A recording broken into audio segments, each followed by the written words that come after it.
Assalamualaikum warahmatullahi wabarakatuh. Perkenalkan, nama saya Hazimah Putri Utami, NPM 2422011103. Di sini saya akan melakukan edukasi mengenai ASI eksklusif kepada Ibu Sui. Selamat pagi, Ibu. Iya. Benar nggak Ibu Tata? Iya. Boleh sebutkan nama panjangnya, Ibu? Boleh. Maret Anjana. Tanggal lahirnya berapa, Ibu? 17 Maret. Baik, Ibu. Kalau boleh tahu, anaknya berapa, Bu? 1. Umurnya berapa? 2 bulan. Baik Ibu, sebelumnya tujuan saya kemarin yaitu untuk memberikan Ibu edukasi pentingnya ASI eksklusif atau ASI pertama pada bayi Ibu ya Bu. Sebelumnya untuk edukasi nanti sekitar 10-15 menit, apakah Ibu bersedia? Iya. Apakah ada yang tanyakan? Iya. Baik Ibu, saya mulai untuk edukasinya ya Bu. Baik Ibu, ini ada leaflet atau poster ya Bu. Ibu bisa baca-baca ini tentang ASI eksklusif ya Bu. Di sini ada manfaat ASI, cara menyusui yang benar, lalu ada mengenal ASI eksklusif dan lain-lain ya Bu. Ibu bisa baca-baca dan dibawa pulang ya Bu. Iya.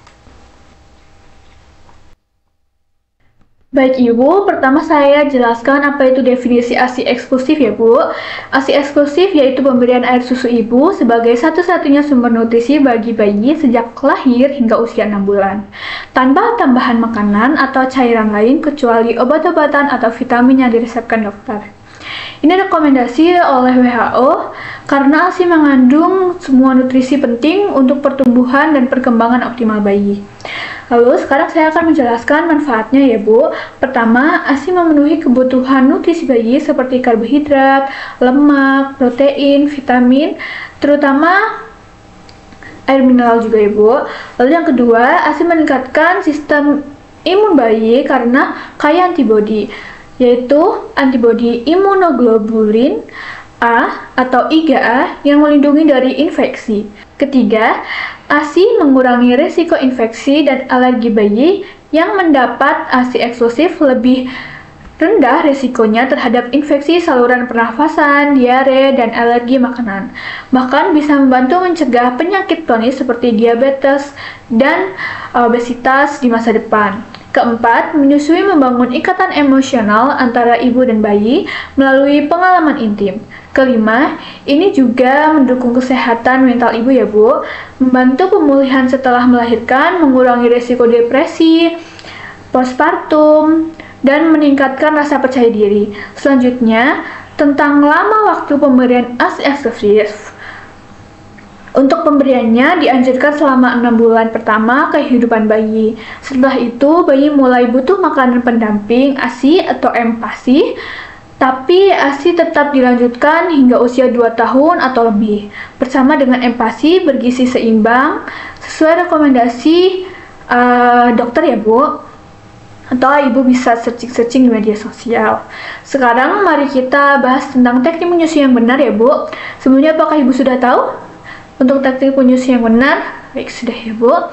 Untuk tekniknya yang benar yang pertama itu posisi menyusui harus nyaman dan ergonomis seperti duduk atau berbaring ya Bu.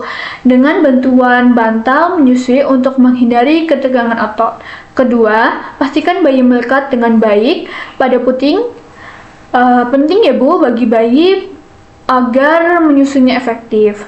Ketiga, ganti posisi menyusui untuk menghindari nyeri pada puting dan menjaga kenyamanan. Lalu yang keempat, perhatikan tanda-tanda bayi lapar seperti menghisap jari atau membuka mulut agar bayi mendapat ASI saat dibutuhkan.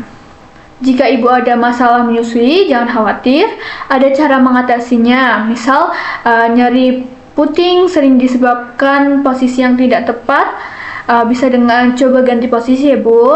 Lalu untuk produksi ASI yang rendah bisa dengan tingkatkan frekuensi menyusui atau gunakan pompa ASI. Lalu jika bayi tidak mau menyusu, coba saat bayi tenang atau lakukan skin to skin kontak ya Bu. Untuk kesulitan lain, cari dukungan dari komunitas atau konsultasi ahli menyusui. Lalu untuk tahu bagaimana bayi sudah cukup ASI atau belum, bisa dengan melihat bayi ya Bu, apakah bayi buang air kecil 6-8 kali sehari.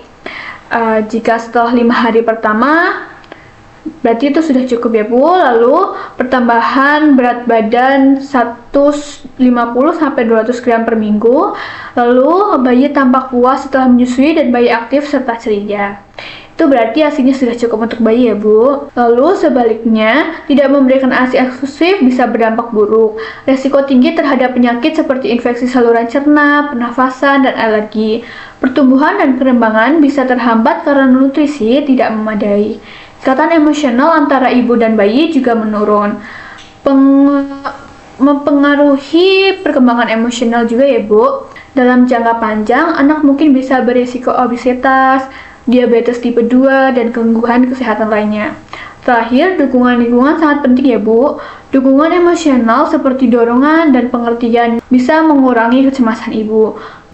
Dukungan praktis seperti bantuan tugas sehari-hari, memberi waktu lebih untuk menyusui dan istirahat, pendidikan dan informasi yang benar tentang menyusui juga krusial. Juga kebijakan mendukung di tempat kerja seperti waktu istirahat untuk menyusui atau memompa ASI bisa membantu ya Bu. Dengan dukungan ini, ibu seperti Anda bisa lebih percaya diri dan sukses memberikan ASI eksklusif. Baik Ibu, apakah sudah paham? Sudah. Apakah ada yang ditanyakan Ibu? Kalau ASI saya kurang, bagaimana dok? Ibu merasa ASI Ibu kurang ya Bu? Baik, untuk ibu yang merasa kurang ASI-nya ibu bisa dengan menyusui bayi lebih sering ya Bu, karena dengan sering menyusui itu bisa merangsang produksi ASI lebih banyak. Jika bayi tidak ingin menyusui ibu atau tidak ingin meminum ASI ibu dengan langsung, ibu bisa memompa ASI dengan pompa ASI ya Bu. Lalu jika ibu merasa masih kurang, ibu bisa berkonsultasi dengan ahli seperti ke rumah sakit atau bertemu dengan dokter ya Bu. Baik Ibu, apakah ada yang tanyakan lagi? Baik Ibu, untuk edukasinya sudah sampai sini saja ya Bu. Terima kasih. Sekian dari saya. Wassalamualaikum warahmatullahi wabarakatuh.